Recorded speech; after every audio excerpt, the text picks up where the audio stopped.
Всем привет, друзья, с вами Игорь и мастерская Sandetwood. Сегодня мы изготовим портал для камина, и делать мы будем его из массива дуба. Да, этот портал будет немного сложно делать, но тем, кому интересно, обязательно досмотрят его до конца. Поэтому приятного просмотра, мы приступаем.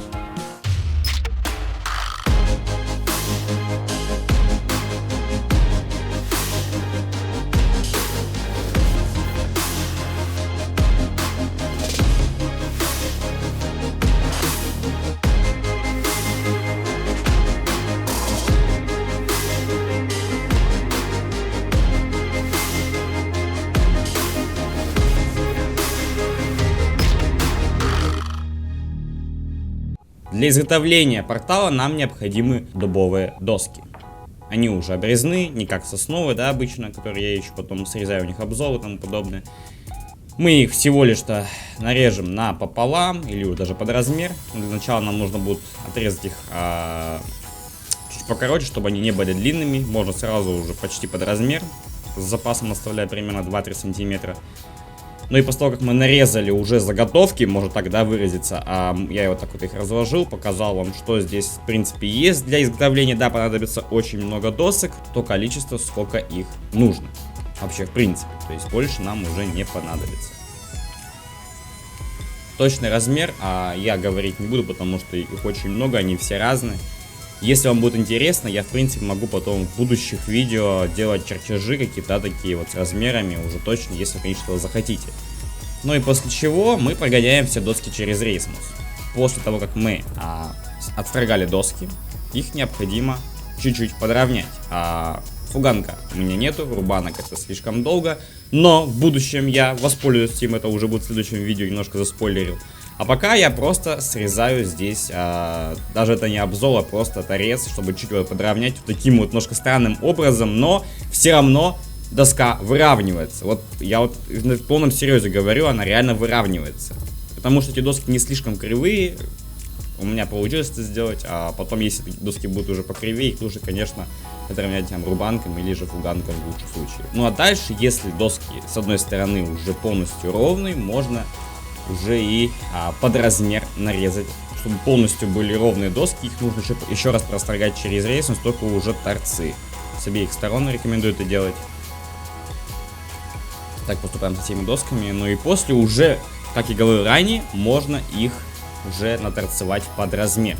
Точнее напилить, чтобы они уже точно были нарезаны, но при этом оставлять запас 2-3 мм. Этого будет достаточно, чтобы опять же их еще раз прострогать, потому что это все, когда идет пильный диск, он, конечно же, немножко доску, так скажем, портит, да, условно.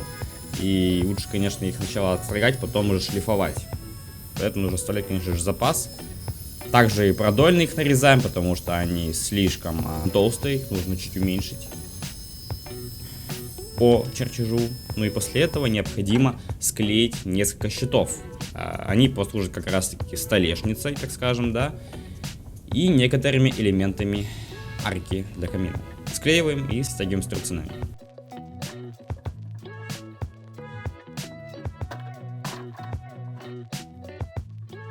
После высыхания снимаем струбцины и прошлифовываем с обеих сторон все щиты. Рекомендую для начала использовать 80-ю, ну и после можно уже 100-ю и 120-ю. До торцовки можно и 100-ю шлифовать, потом уже после торцевания уже можно и 120-ю и так далее.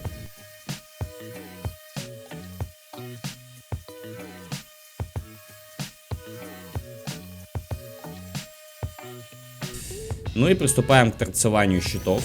Заранее это сделать, чтобы потом их можно было уже отложить в сторонку, потому что пойдет после этого уже сложный процесс. Со всех сторон мы торцуем под размер. Ну и после чего мы откладываем эти щиты в сторонку. И вот здесь нужно, я, конечно, это не заснял, но тут нужно склеить из нескольких досок, потому что такой доски у меня нет. Это 6, даже больше 6 сантиметров щит. Он небольшой, но это будут, получаться, такие декоративные элементы самой арки камина. Они будут еще вырезаться фигурно, и вот надо склеить вот такой вот сейчас толстый брусочек, такой длинный, продолговатый. Тоже его торцуем и нарезаем прямоугольными брусками. Теперь приступаем уже к вырезанию пазов, как в этом случае шипов. И как раз таки вот этот элемент, это сама получается, так скажем, арка, которая будет в середине, а у которой, естественно, есть пазы, чтобы это было удобно и ее как бы монтировать на место, да, и чтобы придать, конечно, более жесткую конструкцию. И далее нужно снять четверть с таких вот маленьких нарезанных брусочков. Туда будет вставляться сама эта арка, в дальнейшем которую мы тоже вырежем, она у нас будет полукруглая. И дальше нам нужно склеить вертикальные элементы, которые я тоже уже эти все заготовки для них нарезал, их будет тоже 2 штуки. Они будут как бы нести такую тоже как декоративно, даже и силовую нагрузку. Даже правильно будет сказать, что это ножки самого портала.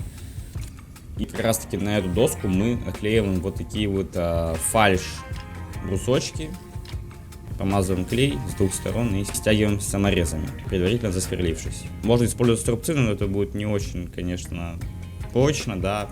Как-то вот все равно рекомендую использовать такие саморезы. Ну, лишь хотя бы какие-то гвозди.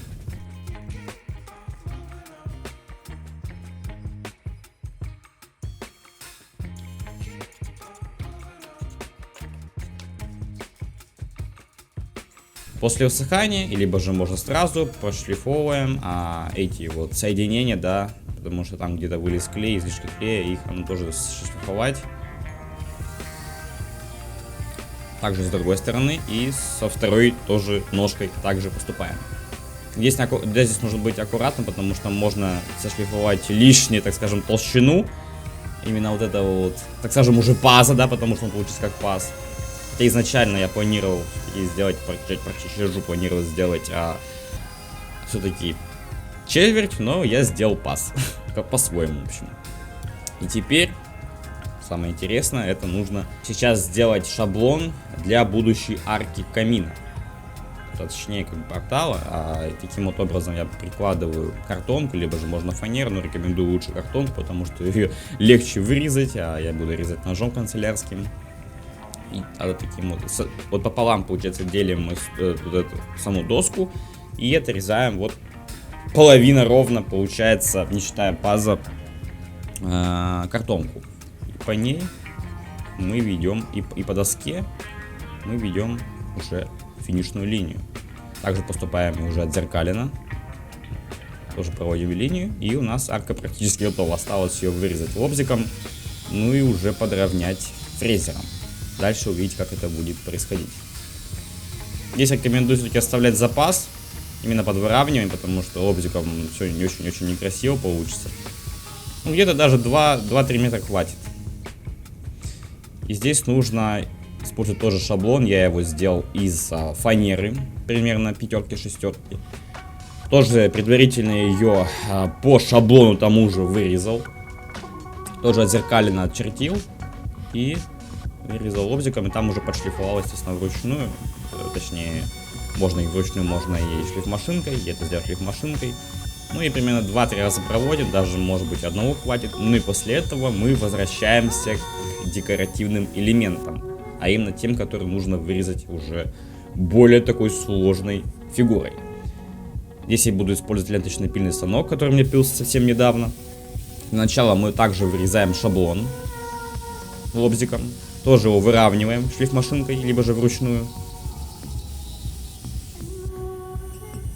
Проводим линию на брусочках и с помощью ленточно-пильного станка вырезаем саму фигуру, оставив при этом запас именно под выравнивание, уже финишное выравнивание.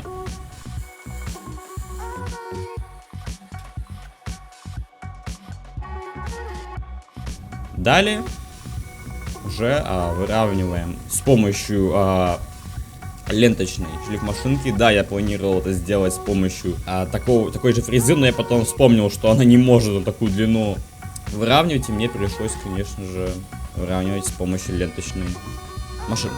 И сейчас уже сам процесс фрезерования пойдет, он достаточно долгий. Для начала мы фрезеруем фигурную фаску у столешницы, самой верхней части арки камина. Здесь фреза большая очень, поэтому нужно за 2 раза проходить. Это причем минимум, потому что просто фреза либо сломается, либо станок сломается, либо... Поэтому за 2 раза проходим. Сначала первый по всей стороне, по 3 сторонам щита. Ну и после чего уже финишно, уже как должно быть. Ну и дальше мы откладываем в сторонку столешницу и уже приступаем к нижнему уровню, а именно следующему, который идет вниз. Вот такая вот рейка, даже брусок. У нее такая вот полукруглая фаска. Она тоже будет приклеиваться к столешнице и будет смотреться как полноценная уже конструкция. Но это еще не все, нам нужно вырезать вот такой вот декоративный элемент. И вот этот элемент будет как раз таки у нас врезаться уже в будущий паз, который мы еще тоже сейчас вырежем.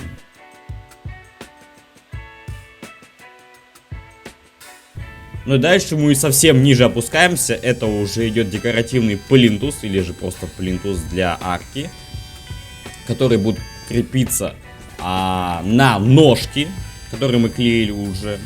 Тоже мы за 2 раза здесь проходимся, потому что фреза тоже достаточно большая. Чтобы не сломать, нужно делать за 2 раза. Дальше возвращаемся в верхушку, а именно в саму конструкцию, которая верхняя, как будто полноценная в будущем. Мы снимаем фаску под 45 градусов, большую достаточно, можно за раз ее снять. Здесь мы возвращаемся к ножкам, у них тоже снимаем фаску под 45 градусов, но уже меньше, в раза 2 так.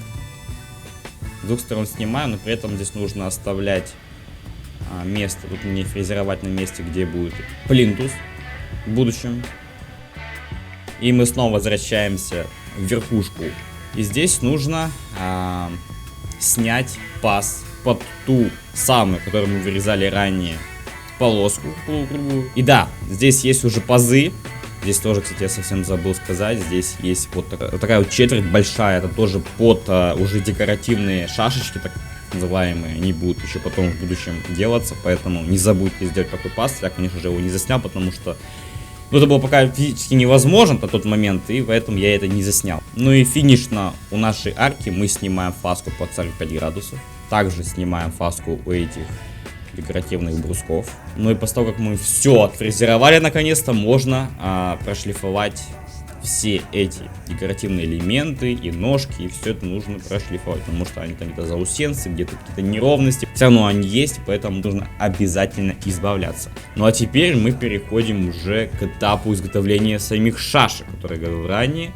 Этот процесс я, так скажем, позаимствовал у одного тоже мастера, который тоже есть канал на ютубе. Говорить не буду, я думаю, вы сами найдете, если вам нужно. Это вот такая вот тоже конструкция, я ее сделал тоже по тому принципу. И, соответственно, здесь нужна обязательно фреза. Вот именно такая вот фреза двойная получается, у которой снимается фаски и сам вот этот вот паз. Далее мы идем, собственно, по шаблону, как это, в принципе, и должно быть.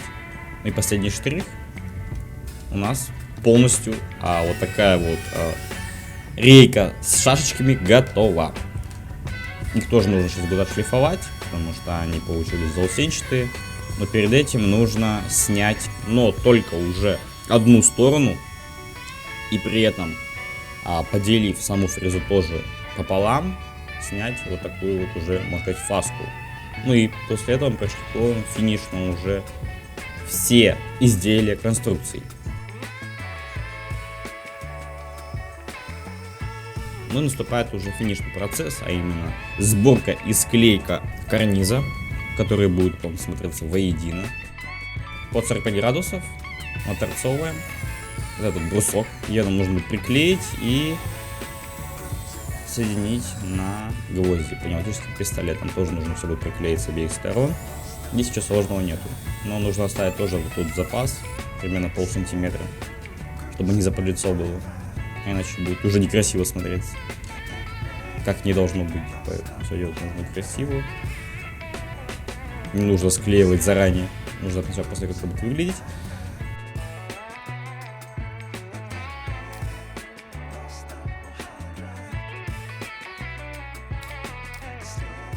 Далее мы нарезаем тоже уже под 45 градусов. Вот такую вот доску, которую мы тоже уже фрезеровали, куда будут вставляться наши шашечки. Оторцовываем шашки. И вот таким образом будет происходить соединение у нас. Здесь тоже нужно будет сейчас заранее все примерить и оторцевать. Таким вот образом отметить и, собственно, соединить на место, поставить на место.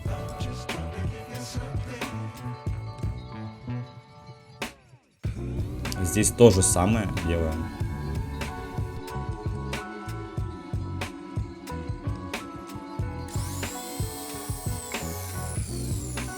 Ну и снова возвращаемся к тому верхнему элементу, самому, да, со столешницы. Здесь мы наносим клей.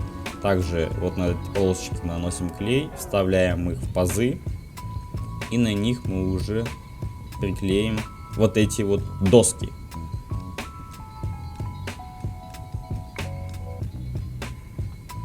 Здесь можно стянуть торцинами, ну и приколотить гвоздями, чтобы все было прочно. Пока оно высыхает, это тоже очень важно.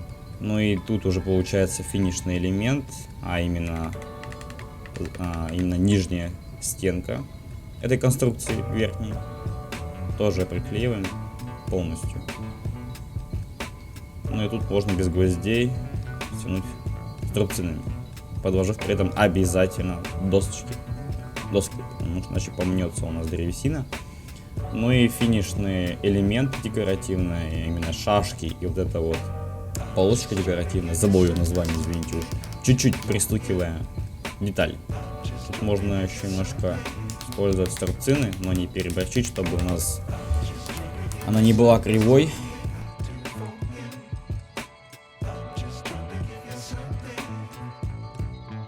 Ну и приклеиваем оставшуюся деталь конструкции. Здесь не нужно использовать гвозди тоже, потому что иначе их будет видно. Здесь аккуратненько, чуть-чуть прижав торцинами, можно так вот все закрепить. Ну и еще у нас остаются некоторые элементы, а именно плинтус в самом низу. Его тоже нужно приклеить на клей, хотя можно и без клея, но я советую лучше делать на клей. Здесь тоже нужно аккуратно приколотить гвоздями, где-нибудь лучше изнутри, чтобы не было видно. Вот таким вот образом. Аккуратно, чтобы не вылезли гвозди. Длинный брать здесь не нужно сильно. И да, совсем забыл, это бруски, которые мы вырезали. Здесь уже нужно просверлить отверстие под саморезы. И с внутренней стороны просверливаем их, предварительно закрепив струбцинные заготовки, чтобы еще раз просверлиться уже более мелким сверлом, чтобы не треснуло дерево.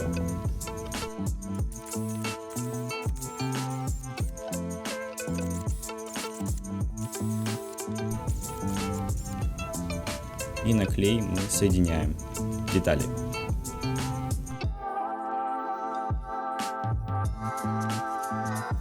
И с таким саморезом.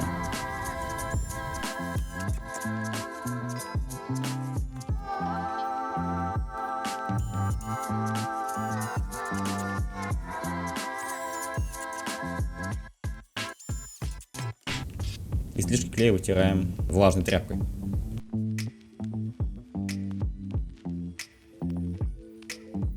Последний штрих. Покрываем массу на 2 слоя.